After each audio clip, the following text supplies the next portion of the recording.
Hello, everyone, and welcome to Mappers episode number 4. I'm your host, Nursky, and joining me, such sexy boys, Prodigy, Iron Man SC, and Super Ooman. I'm so happy to see you. I'm so happy to be here. So, hello everyone, and welcome to Mappers episode number 4, where we're going to be talking about map design here today, and I've found my Microsoft LifeCam options, and I'm playing with it again, because it's so fun. So how's everybody doing today? Great.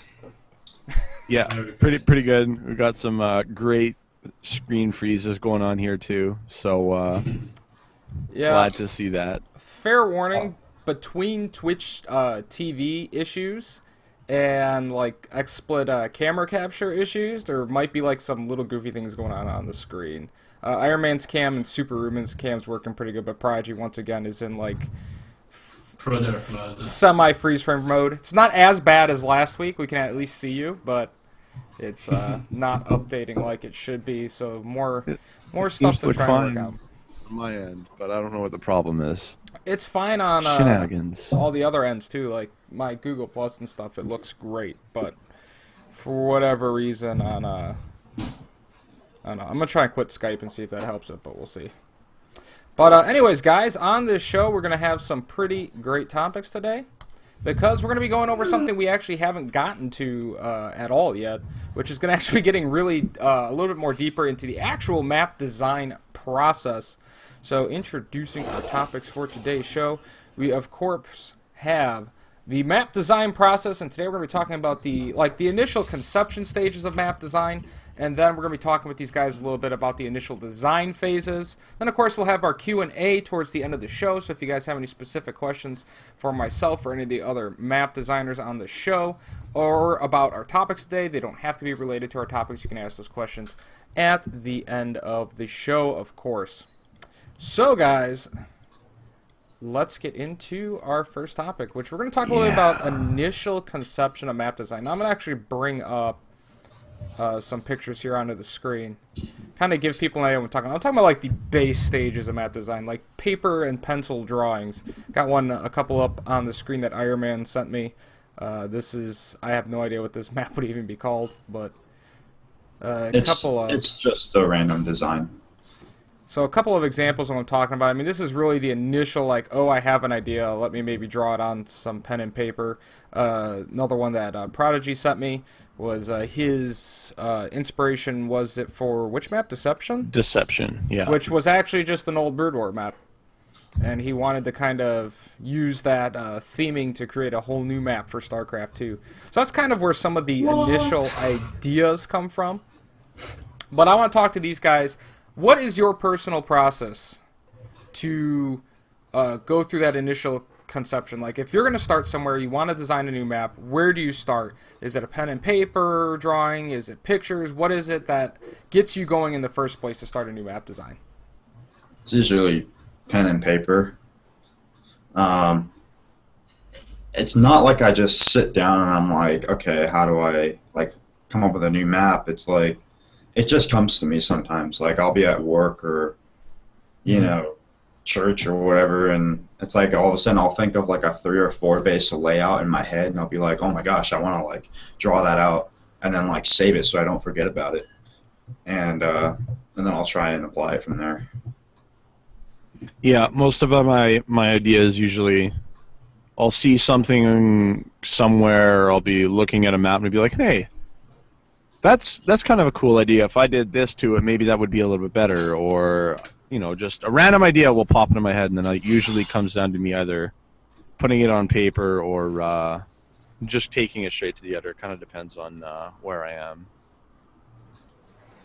So what's funny with me is that I got most of my idea when I'm in my bed. So I always have my notebook, not so far from me, and when I think about something, I just draw something like in 30 seconds and go sleep again. That notebook. That notebook? That notebook. So that's your like notebook O drawings. Can we see the inside of Yeah. it, or is that top secret?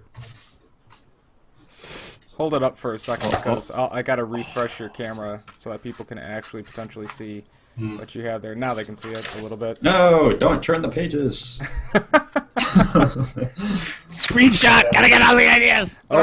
OX split. Let me count the ways I am not happy. Maybe with in, it right in now. 10 years it will be collector. Maybe. I sell it in $10,000, something like that. Your maps are really tiny. Yeah, I just drew 5 squares, and I try to fit everything. But I'm very bad at drawing, so it's just a very rough idea. Yeah, like. Well, I don't know if the effects will actually update for you guys to see, but like Oh, I'll make it. they're all on like a pretty small piece of paper, and then I'll put them in this little CD case because then I can draw over it with like a Sharpie and stuff and just wipe it off. I have like 1 billion of them, so I was like, oh, this is a cool idea. I'll do that. But yeah, for the most part, the ideas generally they go straight to paper because it's easier to just draw stuff and then throw it down than get it into the editor and start manipulating it like that. It's a lot easier to just, you know, if you need to adjust the main base, it's easier to just take an eraser to it than it is to deal with it inside the editor. And it's a lot better to try and capture the basic idea on paper before you get into the editor so that you have a good frame of reference. Yeah. So when you guys have the idea early on, how do you go about making it work early on? To use an example, it would be something like, I want to make an island map. You know, how do you even make that work? I mean, where do you start with the concept? You have your idea, you maybe wrote it down on paper. Where are you going to go from that when you're actually looking at that idea? And at any point when you're actually starting this part of the process and designing a map, is there at any point where you're maybe in the drawing phases, you know, doodling stages of the map, and you go, as you start drawing, you go, well, maybe this is a bad idea and I shouldn't do this? Or is there really even a bad idea at this phase? I don't know how other people do it, but for me, it always looks good on paper, but you can draw it out in the editor, and the proportions just don't quite match up, and like from what you drew on the paper. And from there, like, I can just give up easily and just be like, oh, it's not going to work. Because, like, you'll design, like, half a map and then copy it over and realize that the brush distances are, like, super short.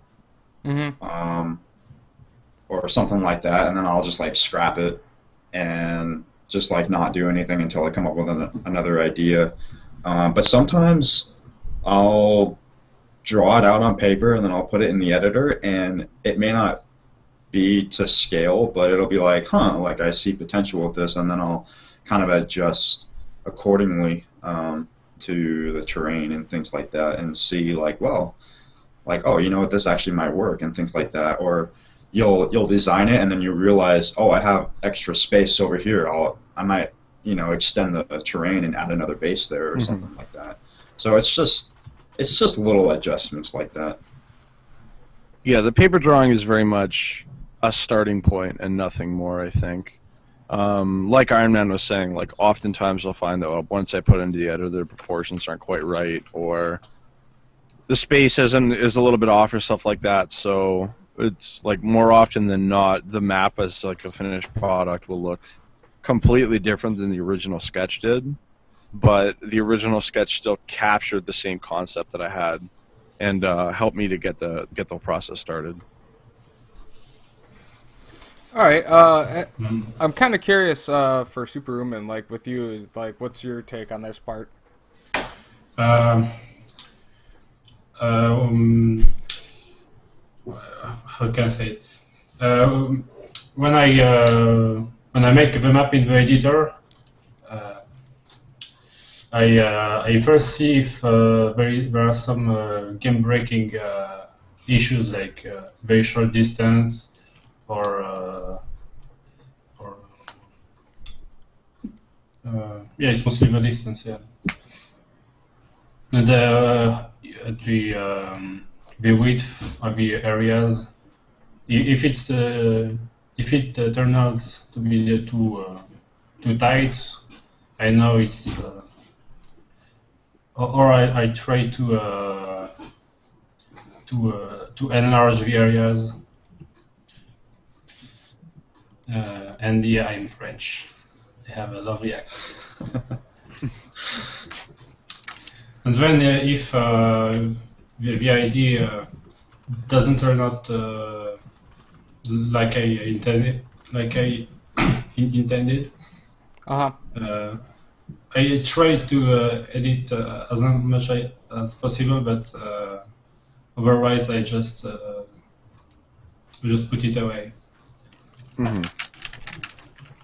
So I guess the overall point would be there definitely is, when you're in those initial phases, things that are going to get dropped potentially from the map, but it still helps you guys, I'd say, overall, as you're designing a map, that once you get to a certain point, that there will be ideas, at least maybe, from those initial design phases that'll carry over into the final map. Yeah. Yeah, Yeah, definitely. It's just like, okay, I think every mapper has probably scrapped at least 20 or more maps, and these are all where it's like you'll draw out like a couple bases and you'll realize, you know what, that's actually not going to work. And I have like 20 map files just sitting in my folders, like I haven't touched them in the longest time, and they're just like little designs, and it's just like, yeah, forget it, not going to work, and just move on to the next one. And you know, people will look at us and they'll be like, oh, you have, you know, 10 published maps and they're all really good, but technically we have like 50. We just only choose the best ones. So it takes a long time to make a new map, and I would say the ratio is every 5 or 6 designs you get one good map that you can actually create, and then you do like 3 to 6 more bad designs, and then you have another one that has potential, and then you go from there. So it really does take a while. Well, Yeah. it's quite a process. I mean, it just seemed overall. I mean, because I would think in those initial design phases is where you're really going to be toying around with a lot of the ideas the most, right? I mean, as you get further on along, I think it'd be more refinement than actually like, ooh, this is an island map, but I think I'm going to make it a 2-base map instead now. Yeah, and the other thing we have to watch out for is, like, if you come up with a pretty good design, you need to make sure that there isn't another map out there that's already like that. That's the other downfall. And if there is, then it's just like, got to do another design again. Right. So, Or maybe try to improve it, because there is always some room for improvement. Now, at what point would you guys actually, in these initial design phases, maybe take your map design and actually take it to other people and start getting feedback on the design concept you're going with? I mean, when you're on pen and paper, do you ever, take a picture of your pen and paper drawing and be like, hey, can you look at this and tell me what you think? Or do you normally wait all the way up until you basically almost have a map before you really start even trying to create that collaboration process? I think, like, with the pen and paper stuff, like, everybody has a slightly different way of drawing everything. Like, Iron Man puts his, like, 3, 2, and 1 to indicate the different levels of terrain, and I'll do, like, my designs are pretty primitive. Like, there's straight lines with some curved lines to represent, like, minerals. So they're really, like, a sketch is really not indicative of the final product whatsoever. So I think for the most part, like, you can't show a sketch to anybody else because they'll just look at it and be like, I don't know what I'm looking at. It's just for you, just to capture your own thoughts. It's like you have your own handwriting and you try to show it to somebody else and they can't figure anything out. So, like, I'm pretty much for all of us, like, before we show it to anybody else, we've already put the basic idea into the editor and we've already worked out the majority of, like, the really overarching kinks. Or we've gotten to the point where it's like, all right, I'm stuck and there's this problem. How can I fix it? Or do you guys have any suggestions or anything like that? But we pretty much always have the map into the editor already, because that's a language that we can all speak. Mm-hmm. So really, in these initial design phases, it's more for your own sake than it really is going to be for, like, necessarily even for show or anything like that. You're just really trying to get those ideas out of your mind and onto the page. Yeah. Yeah, I personally show like to the team only the maps I which are like 90% done in the concept, or when I have some chores. Now, here's a question: Is there any way, like, if I was an aspiring map maker? Let me put this question at you guys before we get off this topic. If I was an aspiring map maker, is there really any better ways to go about these initial processes? Is there anything you really need to be thinking about as you're going through these processes? Or is there really anything wrong you can do at this stage of development of a map? That early on, you can create some headaches for yourself if you do things poorly. Like, if you draw your map on paper with bad proportions, then when you put it into the editor, it's still going to have bad proportions. So, while like there's still more flexibility on paper, but it's still like, I guess it's still in your best interest to do as good of a job as you can on paper, just because it'll make your life easier when you get into the editor. But I mean, at that point, like, it really doesn't make a huge difference. You're just creating more headaches for yourself, and you'll correct them eventually. Yeah, it's like I said, everything will look fine on paper, but when you put it in the editor, like, you may not be able to make it as wide as you originally intended it to be on the paper because of proportions, or it may be more squished than you thought it would be, or something like that. And so it's a matter of adjusting from there. I just think that, well, the more veteran map makers, like, we can just scribble on a paper and kind of get our basic idea down and know what to do from there. The newer map makers probably are more prone to overthink it and overdo it. I don't know, like, don't spend so much time on the paper. Like, if you have the idea, you're the one that has the idea. Like, no one else is going to be a part of that. So, yeah, just take the idea of a pen and paper for what it is, and just use it to capture your thoughts and get the ball rolling. It's not like the end-all be-all of map making by any means. All right, I think that pretty well will sum up some of the initial things. Before I go, right before we go on a quick break, before we head into the next part of the next topic in relation to the map design process, I think the last thing I want to look at, is there anything necessarily wrong about, if you have an idea, just loading up the map designer right away and going from just a blank board, or is that something you guys would recommend, I guess, for people who are maybe just starting out playing with the maps? Is it good to just load up the map designer and mess with it, or is it better still to at least get some kind of an idea before you go into it? Yeah, it's better to have an idea. Yeah. For me. Because you can spend like an hour and do something totally uninteresting. you can do both. But if your intention is to make a playable, competitive map that you want people to play on, then yes, you need to think about the things that you're putting in there before you take it to the editor. But if you just want to like try and understand the transition of the phases and be like, well, I'm gonna draw it on paper and then I'm gonna try and draw it and replicate it in the editor, then yeah, you can do that however you want. But if you're focusing on a competitive map, then you need to think about a lot of things instead of just jumping right into the editor.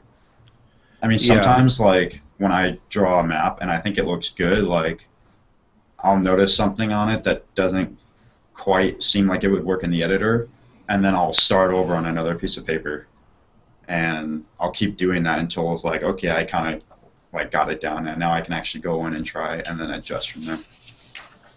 Yeah, I think it depends on what it is you're trying to do.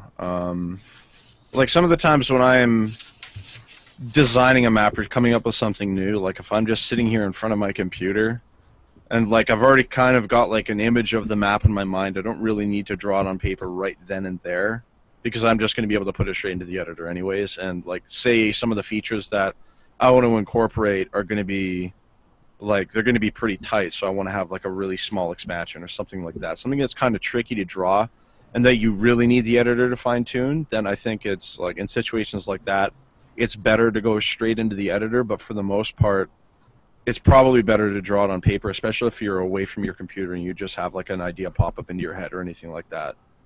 Yeah, I've made the mistake of not drawing it on paper right away because I was like, well, I thought of it and I'll remember it. And then I'll go to the editor and I'll be like, I totally forgot what I thought of. I just be sitting there with a little bit of the question mark face. We're like, oh, I don't know where to go, Yeah. guys. I think I just. It's a really important tip, honestly, for every map maker, new and veteran alike. Draw it out. Seriously, it helps. Draw out your idea. It doesn't have to be perfect. Like, just draw it out so you don't forget it. Because as a map designer, the concept is everything. Not the aesthetics, not the playability. The concept is. If you can get a good concept, the map will be playable. So always, always, always have a way of keeping yourself remembering that design. Just draw it out on paper. It really helps. And give that a golf I clap. remember when I make Cloud Kingdom, the final version, I had the idea like suddenly in my head, and directly jump into the editor and not drawing beforehand. And I managed to do it, and I got the final version. So if you have the idea in your head, you can do it straight to the editor. All right, well, I think that'll probably wrap it up for this first, just going over some of the initial process things. I think we're going to take a really quick break, and then when we come back, we're going to move into the next phase of designing a map, which I think is going to be a little bit more in-depth here, as we really talk about taking those concepts of just, ooh, I've got a map, I've got an idea, I'm doing some doodles, and to actually starting to translate into that, into the actual Galaxy editor. So we're going to talk a little bit more about that when we come back here, so stay tuned, guys, to more of Mappers Episode 4. We'll be right back. See you in a guys' second.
Hello, and welcome back to Mappers Episode number 4, where we are discussing the map design process, and apparently now I am a stuffy man from England with a little heart on my face.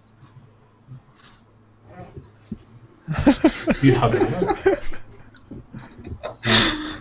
Well, So anyway, There goes the show. there goes the Out the show. window. Abandon ship now before I lose my mind. All right, so we talked a little bit as we were progressing along here about some of the initial conception phases of map design. We're going to go into a little more practical area, I guess, that people are going to understand maybe a little bit better, which is actually once you're starting to transfer those initial ideas and designs into the Galaxy Editor, like how does that process actually work for the map designers? Where are some of the points they can get hung up? Where's the challenges? You know, where are some of the hardest things? And what do you have to take under consideration during these phases? So before we actually go into that, though, I'm going to actually bring up my other screen here for just a second. We're going to get rid of these. And I'm going to actually, I have a couple of pictures that I got from Iron Man. This is Crosspoint, correct, that you're actually currently working on. And right now you're actually, if I recollect, you're into kind of the testing phase of the map now? Well, these are like the really early stages of Crosspoint, which was intentionally supposed to be an 8-mineral 2-gas map.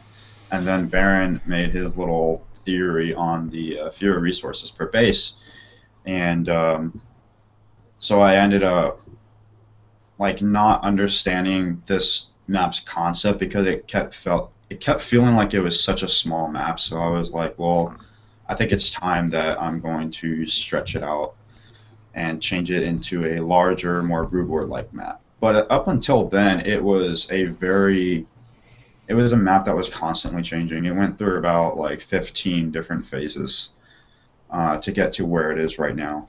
All right, so I've got the first picture up, so maybe you can walk us through here some of the changes that are happening from stage to stage, so that people can kind of understand how this initial design process kind of starts to work once you first really start putting the map into the editor.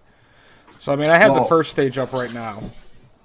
Well, I originally wanted to do a 6-base map because 5 bases is usually too short, and you usually want 6 and no more than that. But I wanted to make it similar to what's it called, like Cloud Kingdom, in the fact that you have enough open ground on the bottom for Zerg to get surrounds, but you also have areas where you can do mech. And things like that. So I wanted to try and do something that incorporated every type of a playstyle possible.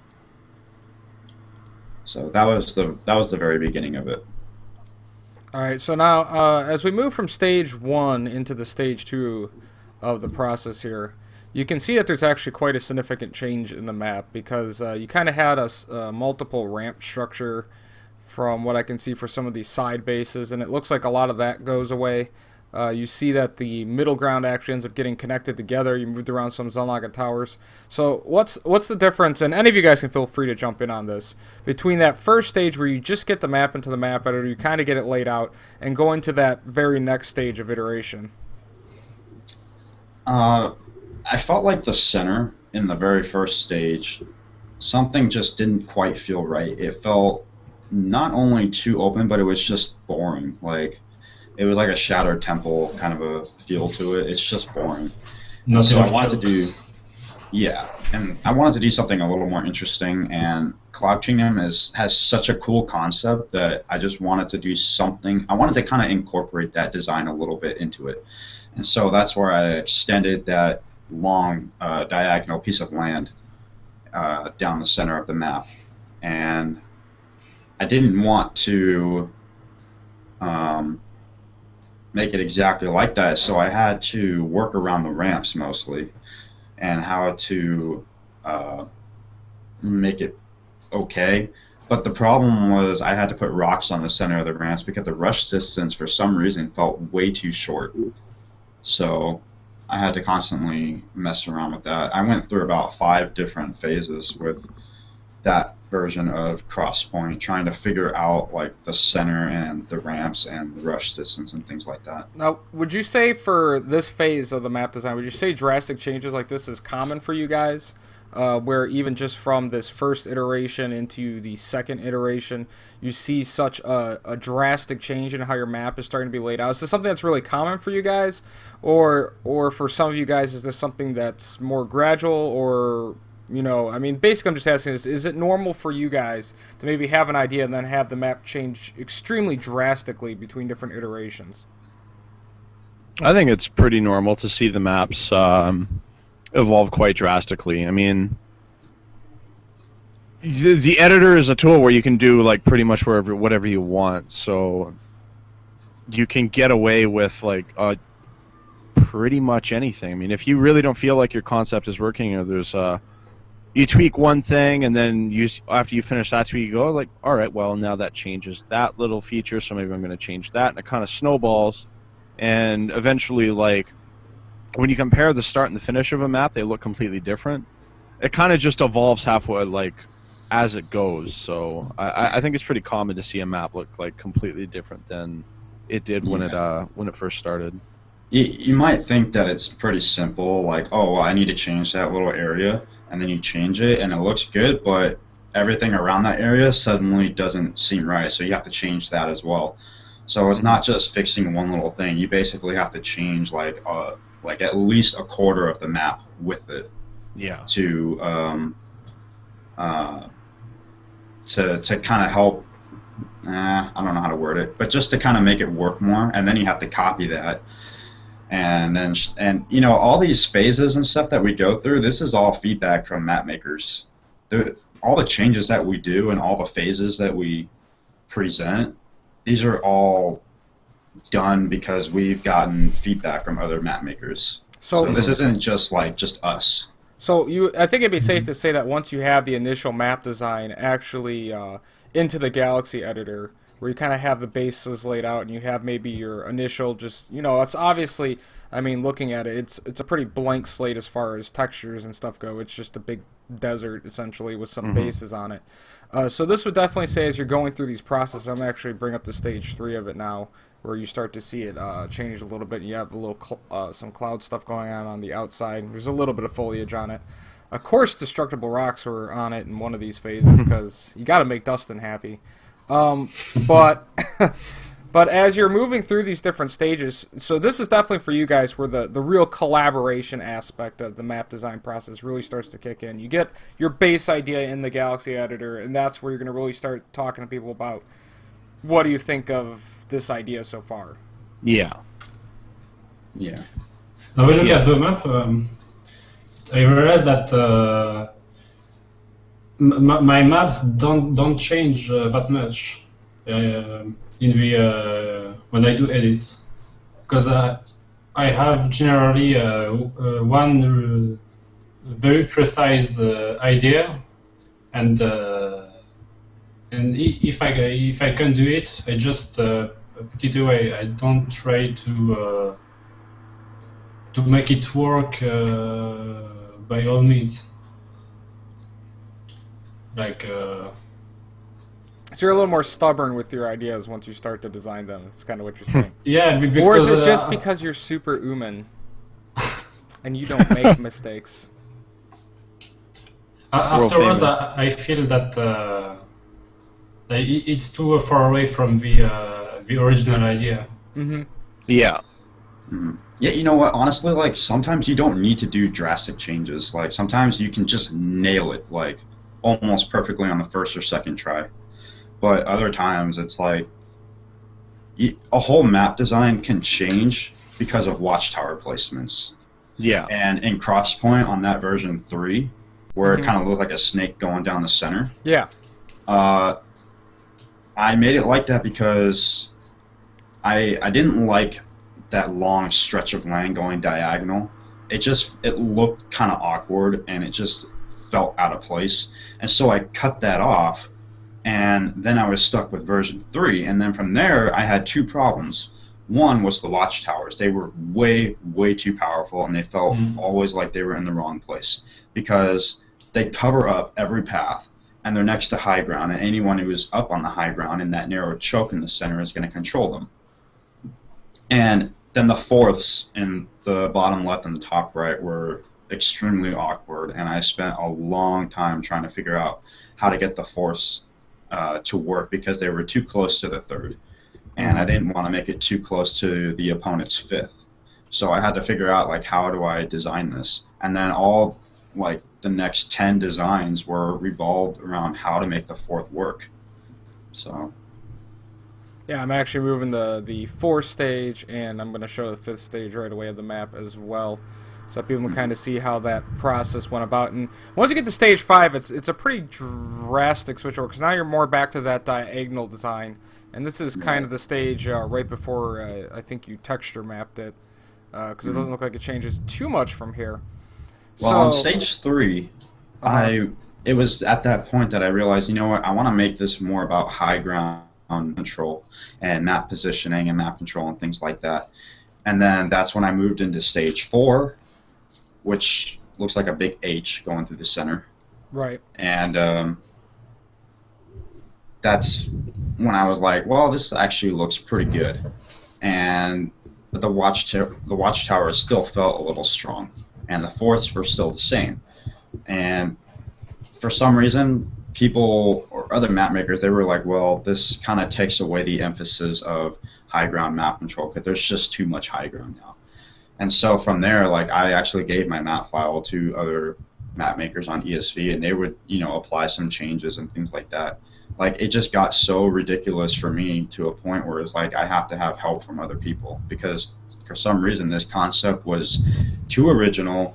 It just wasn't working the way I was intending it to do, or just something was not working with it. So it started turning into a big collaboration right there, and then it went into phase 5, which I actually really liked. Mm-hmm. And I find And it then it was interesting. at that point. Not to interrupt you, but I find it interesting because phase 5, and actually I believe it's phase 2, actually are kind of similar. Some of the high ground points and stuff had changed for the base layout, and it looks like you were down to 5 bases again instead of the 6 base look.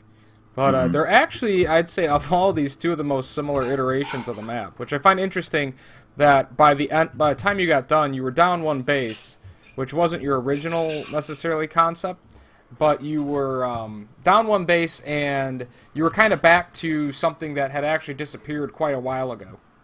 Mm-hmm. Yeah, kind of.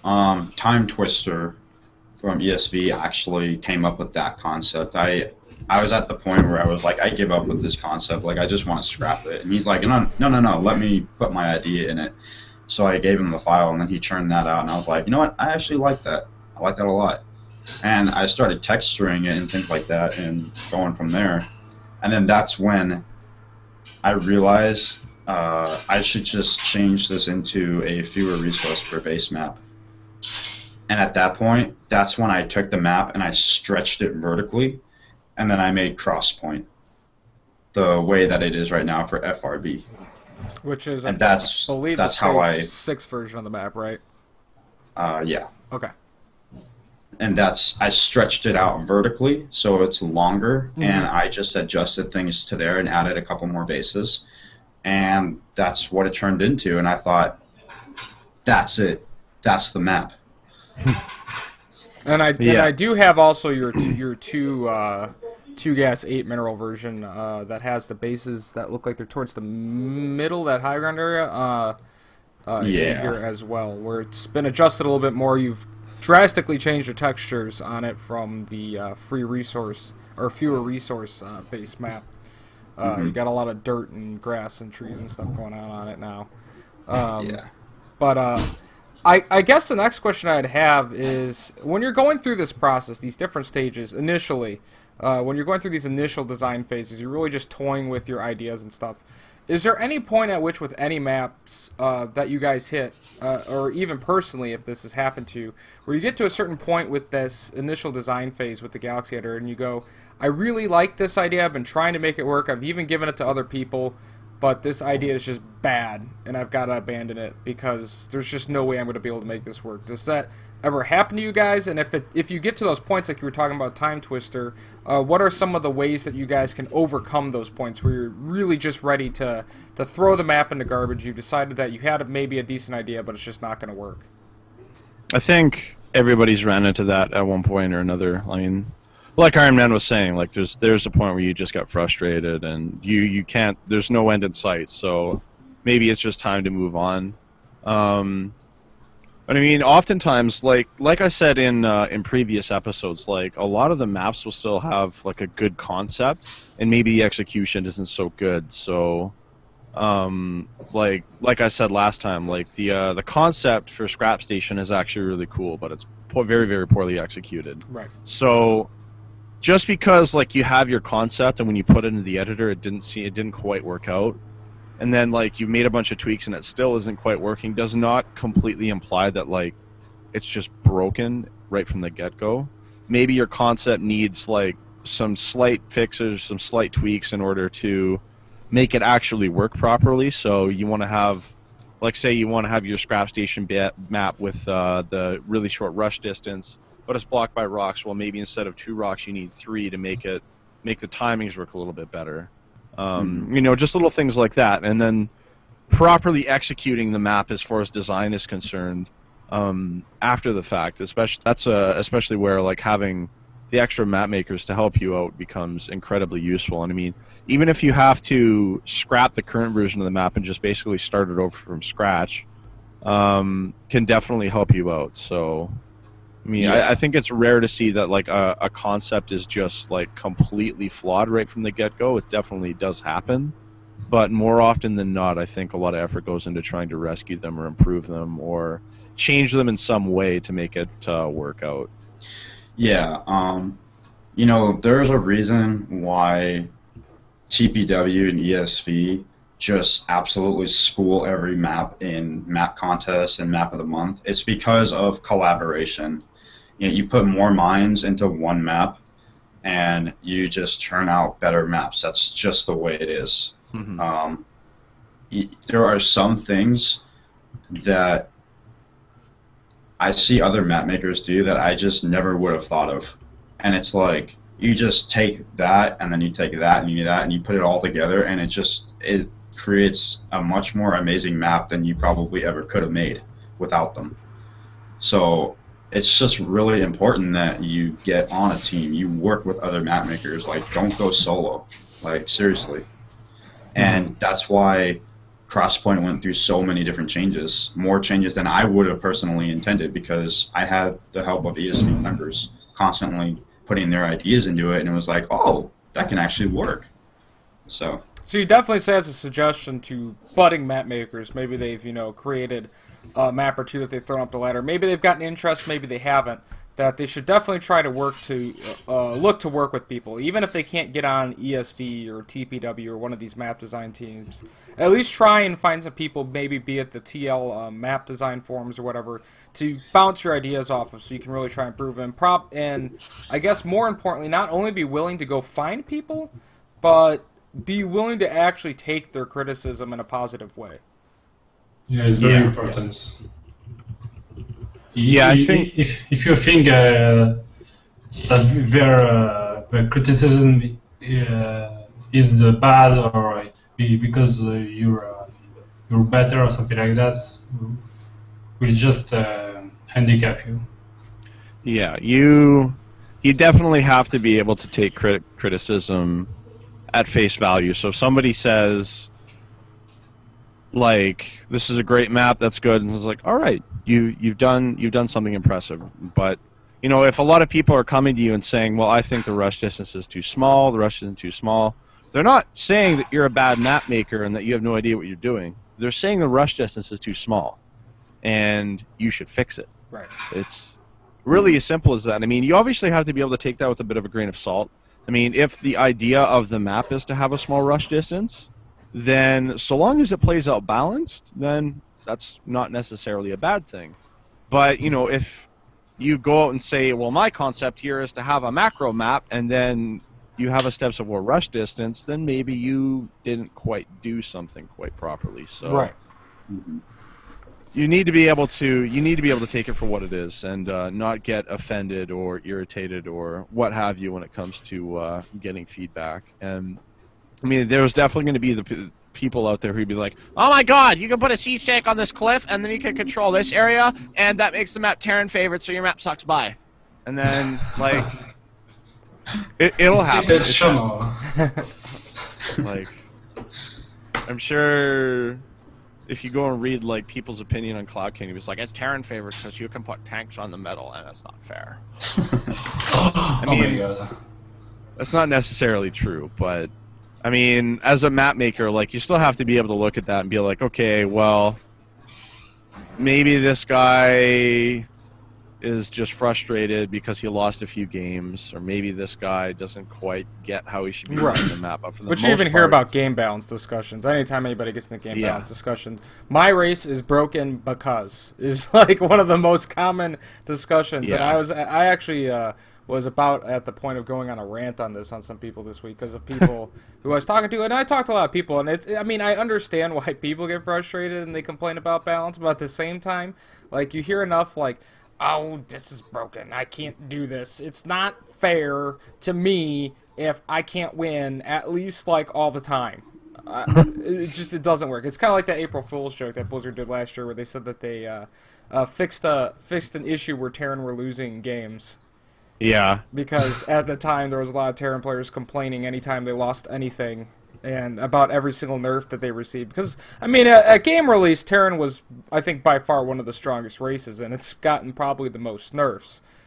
Just because of their versatility, any one of their units being so pretty strong makes it can throw favor in their direction.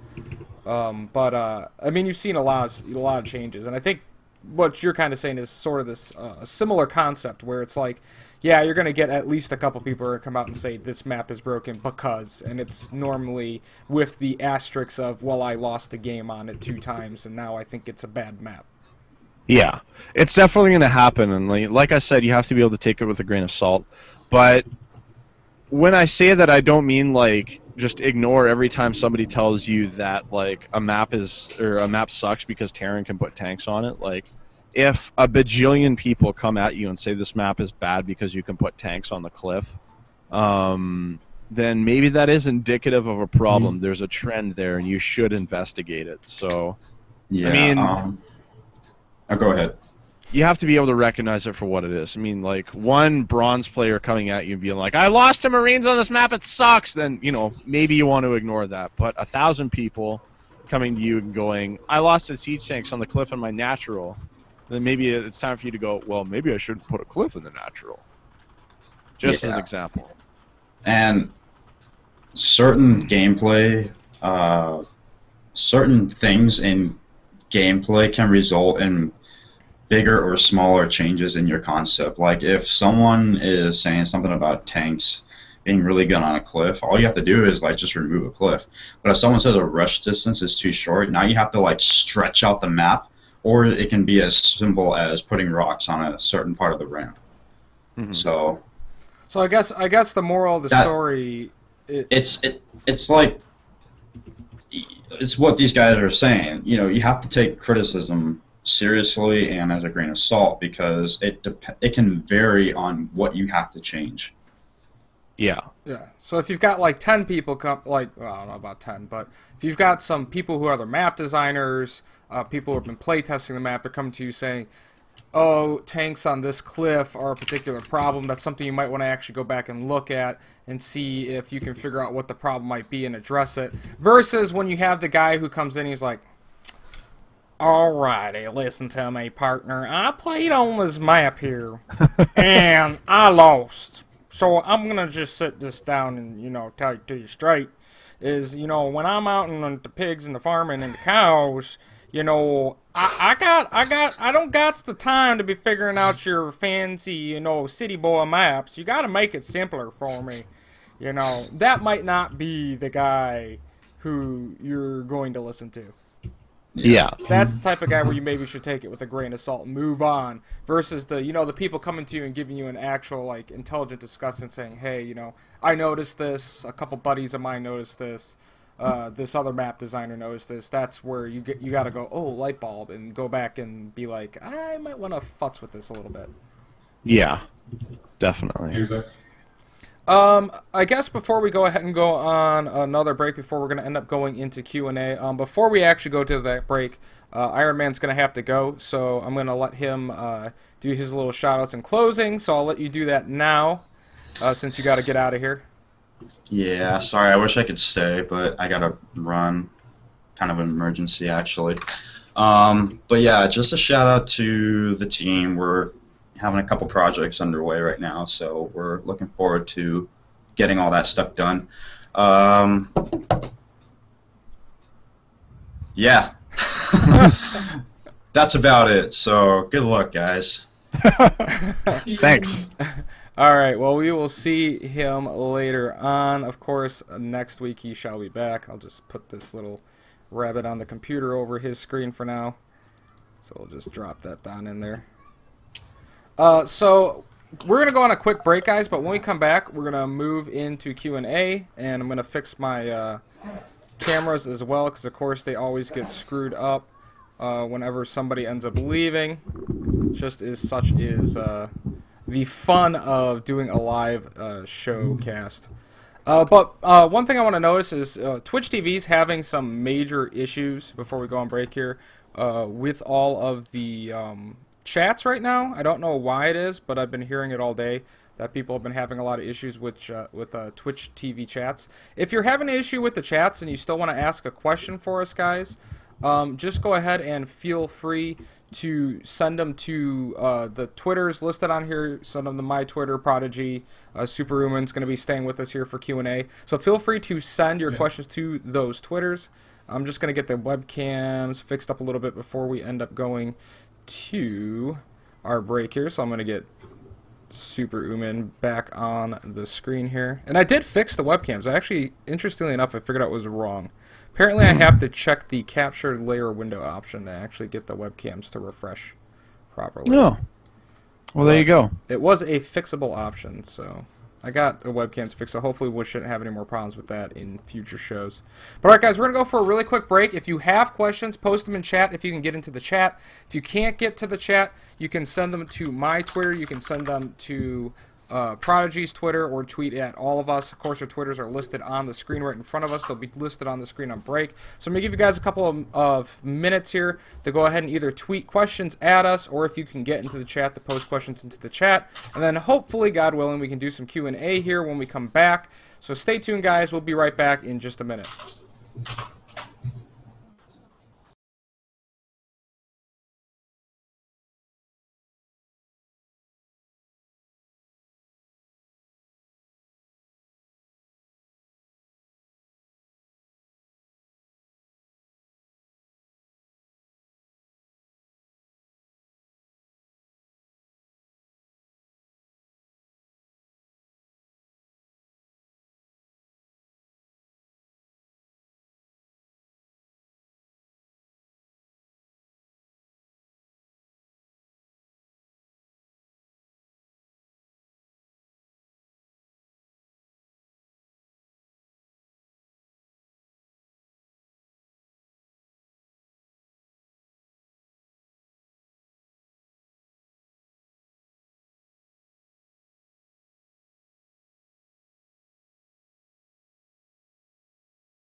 All right, everyone. Hello and welcome back to Mappers, episode number 4, where I am hanging out here still with Prodigy and, of course, Super Uman, not to be confused with Superhuman. And I've actually been getting it right lately, so I feel pretty But proud I of am myself. superhuman.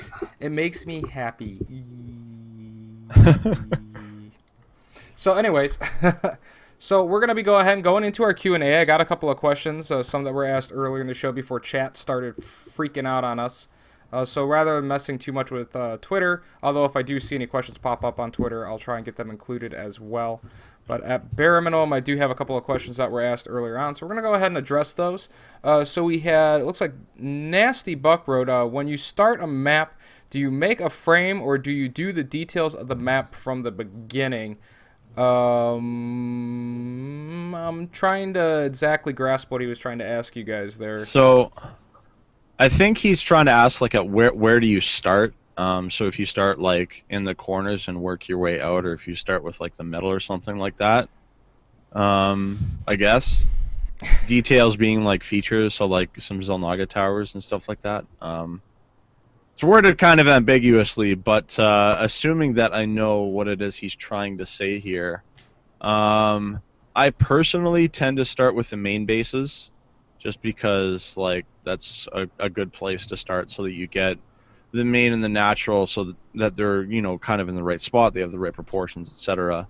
And then I kind of work my way into the map from there. But I mean, like the concept that pops into my head, like I might have like, I want to make the middle of the map have a lot of bridges, and like I'll just work that into the map later. Excuse me.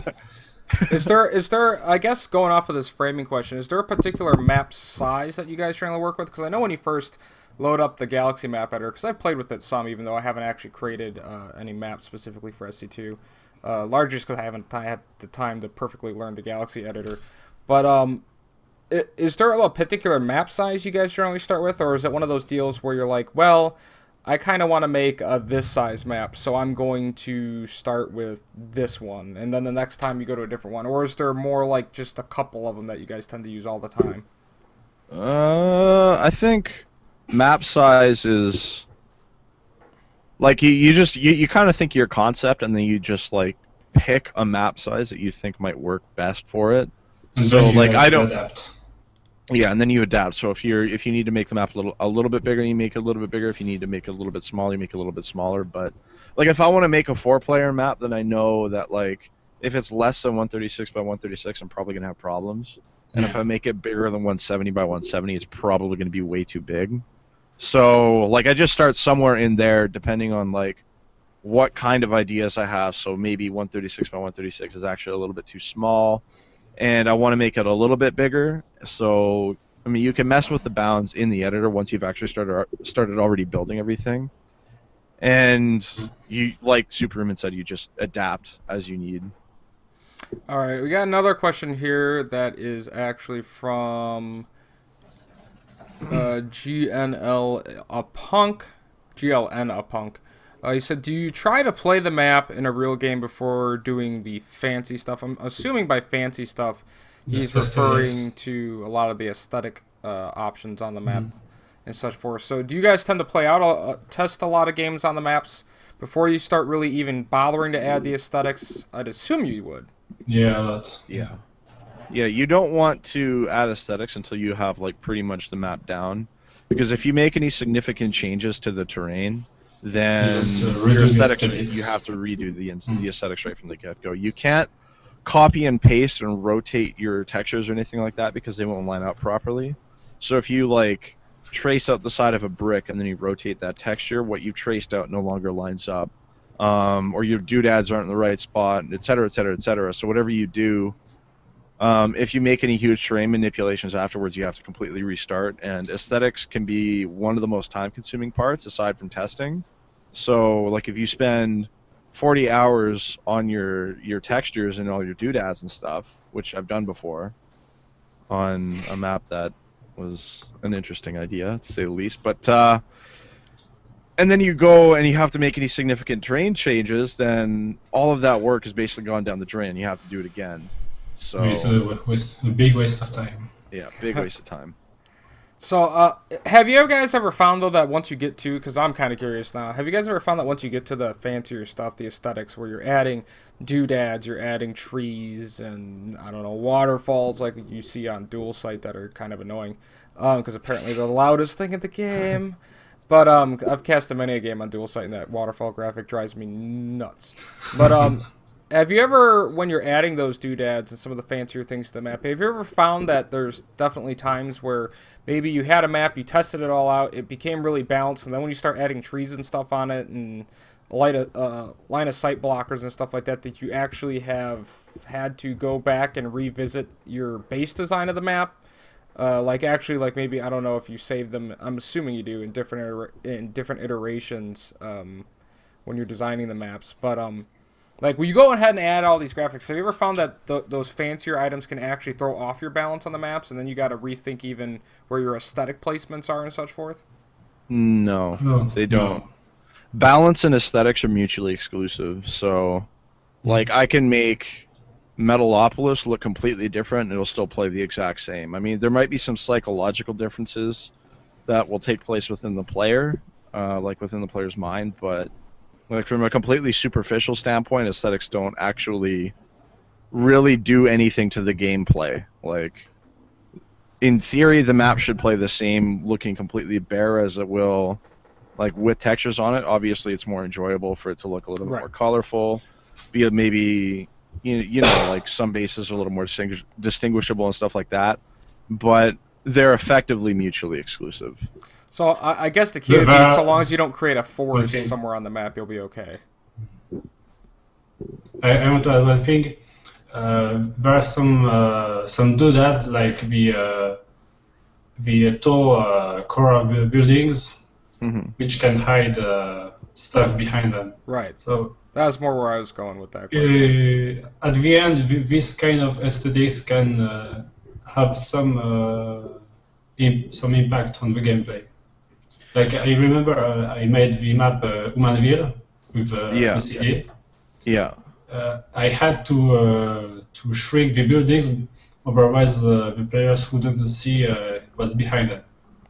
Yeah, and like as far as I'm concerned, like when I'm dealing with doodads like that, like I put that into the bug testing phase. So that's where you make sure that none of the doodads do anything like that. Like you can walk up a cliff or something like that. Like I've literally I've placed a tree too close to a cliff, and then I turn off the doodad footprint, and like units could walk through it and get up the cliff. So they can break stuff like that, but you fix that when you're bug testing. Right. So like you make them look smaller, like you said. You maybe need to put a few pathing blockers or something like that just to make sure that stuff like that doesn't happen. All right, so we got one other question I want to hit here before we end up wrapping up for today. We're going to wrap up a little more on time today. Last episode went quite long. Not that that's necessarily bad. I'm going to go with Sumadin's question here because I found it the most interesting. Because I haven't seen it happen yet. And that's, have you ever considered the concept of a pure island map like the Debris Field was? I believe that was a Brood War map. I get map names confused sometimes. But have you? Because we definitely saw a lot of island maps that made it, well, not maybe a lot, but some pretty unique ones that made it into the Brood War scene. But we haven't really seen an island map in SC2 yet. Is that, in you guys' opinion, even possible with StarCraft 2 to have an island map? Or is that just something that maybe with the way StarCraft 2 works that you just can't get to work? I think it would be easier in StarCraft 2 than it is in Brood War. Because, I mean, every race has more options now to deal with islands than they did in Brood War. So, I mean, obviously Terran can lift off its command center with 5 SCVs in it. Protoss has warp prisms, which serve more functions than a shuttle did. Zerg has overlords like they did in Brood War. They still need to get the speed update. They still need to get the speed upgrade for them to be useful. And then they need to get the drop upgrade, same as they did in Brood War, but they still have Nidus, so Nidus still has more uses aside from taking expansions. So, like, in theory, island expansions should be easier for every one of the races to take, but, like, I think it's like more out of everyone's comfort zone, so they don't want to try to actually play around it. Yeah. Well, I can't help but wonder, because I've actually wondered this too, because I've seen some people try and create maps either that had islands or were an island map, and I kind of felt like a lot of the issues seemed to draw from the fact that I feel like if you made an island map, you'd have to make it quite large. Because if the islands themselves are too small, they become too easy to defend. I feel like from drops, Nidus worms, warp prisms, etc. Especially for races like Terran who have the missile turret, which is an extremely strong anti-air static defense. And plus siege tanks, stuff like that can be extremely strong in a defensive nature. So if you have a small enough island, I think it runs into a problem. But I actually haven't seen anybody try and maybe go with an extremely large-scale island map where there wouldn't really be that much more landmass necessarily than your standard map, but there would be more area on the map in total because you'd have all this water area in between island segments. So I feel like if the islands were big enough, maybe it could work. I don't know. I don't know what you guys' thoughts are on that. I think you're probably on the right track. Like, static defense in this game compared to Brood War, or specifically compared to Brood War, is like a hell of a lot better.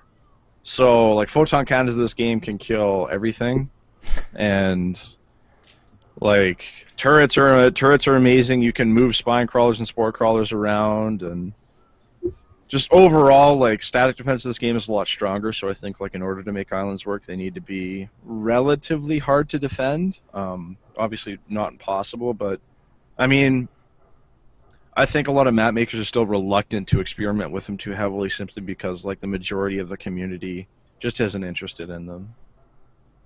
Maybe you just need to make one. Hint, hint. I was experimenting islands on the Humanville. There was for 4 islands, and in my test games, it showed like it's more or less balanced. Every race has pro and cons. Like I remember the Blink Stalkers are very important for Protoss. Like, but they must have.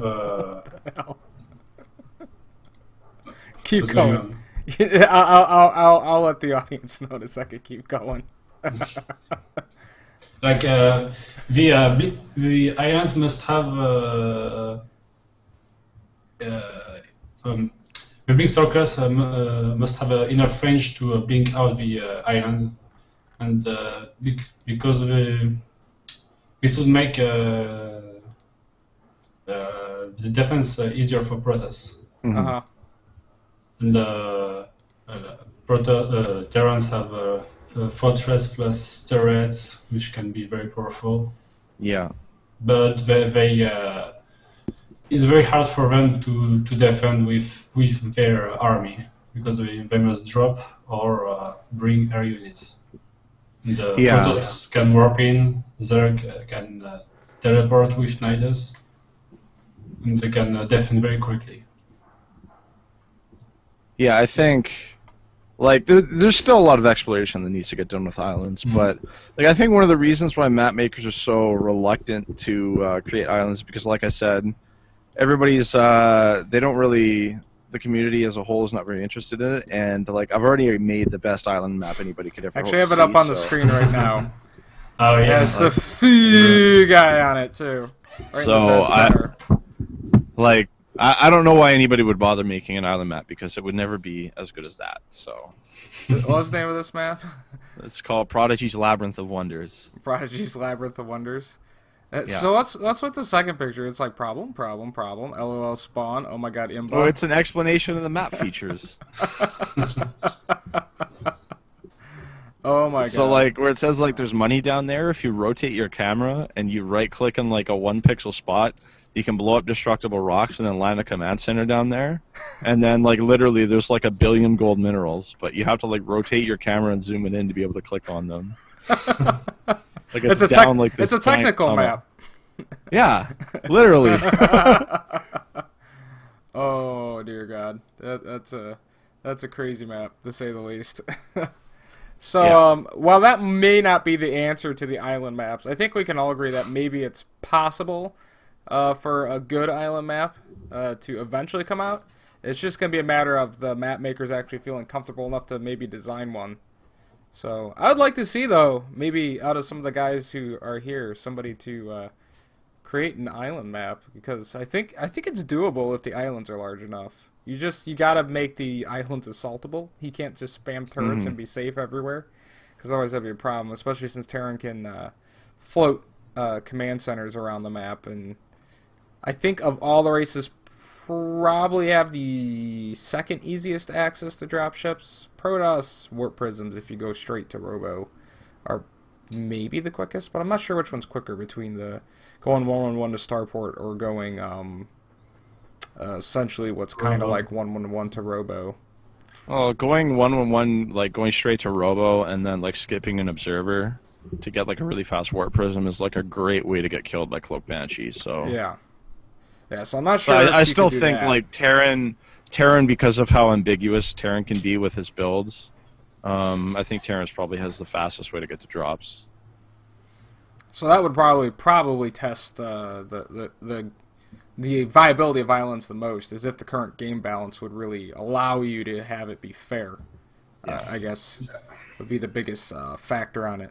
And whether or not the islands, you know what could be interesting though is to have maybe the main base start an island and then have like a big landmass in the middle, something Like, weird like that. All of the awesome semi-island maps in Brood War, I would love to see that. Have like a fairly large main base island, and then you got like a little gap where you got to drop to actually get to all the additional expansions. Could Yeah, be there's interesting. lots of great Brood War maps like that, like Yeah. El Nino and Great Barrier Reef. Yeah, could be interesting. A way to maybe introduce people to the island concept without inundating them with it. Yeah, I think it's a great idea. Got to make it I happen. remember in the beta, I made 2 or 3 island maps. I remember. Like when you were like all of your maps for like Courage Arena and Freedom Arena Yeah, and stuff like yeah. that. Yeah. There's 2 or 3 island maps. All right. So I think we'll wrap up Q&A at this point now, because I think we're just going to go into a long back and forth discussion if we continue on about. Well, Yeah. wouldn't it be nice if we put Santa Claus on a map? Because I haven't seen Santa Claus on a map yet, and I'm really thinking that we got to have a Santa map. Well, I'm really thinking Santa Claus the future. Yeah. Around Christmas time, we got to make the Santa Claus map where the map's actually shaped like Santa Claus, and then like his sleigh, and then like one island's like a reindeer. So it'd be like cookies almost, but with islands. So, anyways, guys, we're gonna go ahead and start wrapping things up. So I guess I'll start with Super Uman with closing shoutouts here. So don't remember, in 2 days there is the FRB Grand Tournament, which you don't want to miss. And where can they check that out? Could you repeat? Where could they check that out? Where can they see it? There's a thread in Team Liquid. Just write FRB and you will find the thread. Anything else for you, Super Uman? What? Twitter. Yeah. You can see my Twitter just under me. ESV_Superman. I tweet about maps or tournaments. All right, Prodigy, you got any shoutouts or closing thoughts for us today? Yeah, of course. Always be sure to follow me on Twitter. I post about maps, tribes, maps, StarCraft, maybe some politics, probably not. Mostly maps and tribes at this point, because I really like tribes. And of course, the ESV TV Korean Weekly is going to be starting Tomorrow. next Monday. I think it's next Monday. Yeah, the 16th. It's Team Liquid thread in the tournament forum for sure. Yeah, if you, I think it's still on the homepage if I'm not mistaken. But of course, if you're watching the VOD, then you might not be able to see it. But season 3 is going to be starting up right away, and yeah, it's definitely going to be a ton of fun. So be sure to check that out. You can still get your pre-sale subscription. You can find all of that information on the Team Liquid thread. So be sure to. And check what do that they out. get for that pre-sale subscription? Do you know? You get the full HD pack, or you get like the full HD viewing. So The VODs and you can. you get VODs and you get replays. So Oh yeah. like you'll get replay packs from any player who isn't currently in Code S, and the reason for that just Codas players don't want to be handing out their replays for other Codas players to watch and snipe. So, Makes sense. yeah. But at least they're getting something for the. Oh, and you investment. get a ESV Space Shark emoticon. into The space Can't shark. wait to spam You gotta that. get a space shark. You gotta I collect can't them. wait to. You know what? You know what Twitch should do? They should start having people like have like a section in Twitch TV that has like all the emoticons you've collected for everybody you've paid a subscription to, so that people collect them kind of like Pokemon. I only know fighting game ones, so. So you could have like the emoticon collector. Yeah, I'm pretty excited to see some StarCraft ones come in. Alright guys, and of course you can follow me on Twitter at VPNersky. I of course update when the VODs of the show are going to come out, when the show's going to be on, when I'm going to be doing commentating. Right now I'm actually on a weekly basis going to be doing the PokerStrategy.com free roll tournament that Zeke is running, so you guys can check that out on Zeke TV. It's on daily, Monday through Thursday, starting around noon, or actually 1 p.m. Eastern. And then the Sunday finals, I'm forgetting exactly what time that starts. I believe it's still going to be 1 p.m. Eastern. But then the Sunday finals, they have a final boss of the week that's going to be a pro player who the winner out of all of the winners of the daily tournaments, they'll face off against each other, and then the winner of that will go on to face the final boss for an additional $250, which I will be commentating this upcoming Sunday, along with Gwyn, I believe. And then also you guys can make sure you tune into the show every week. Spread the love about the show. If you want someone to try out and check out the show, they can catch the VOD. I'm going to be updating the VODs on a regular basis in the TL thread, as well as on my YouTube, youtube.com/NerskySC. You can follow me on YouTube there. I have commentaries I put up, which are just one-off commentaries. I have some of my commentaries that I do for MLG on there. I have commentaries I do for Zeke and other organizations, so long as I'm allowed to put them up there, that I throw up there as well. Plus just the random thing that I enjoy putting up there. I've been doing some Steam game reviews, stuff like that as well. So that's, I believe, going to be everything that I can potentially shout out for today. So we're going to be wrapping up here, guys, and getting out of here. So unless anybody else has anything else to say, I think that's going to be it, guys. I think that's it for me. Same for me. Alright guys, so we're going to get out of here. Thank you very much for tuning into Mappers Episode 4. I'll have the thread updated with what our topics will be for next week's episode, probably on Sunday. That thread's most likely going to always get updated Sunday. Should have the VOD up a little bit later tonight for anybody who missed the show live. And we'll see you guys next time. So, peace out for now, guys. Later. See ya. See you.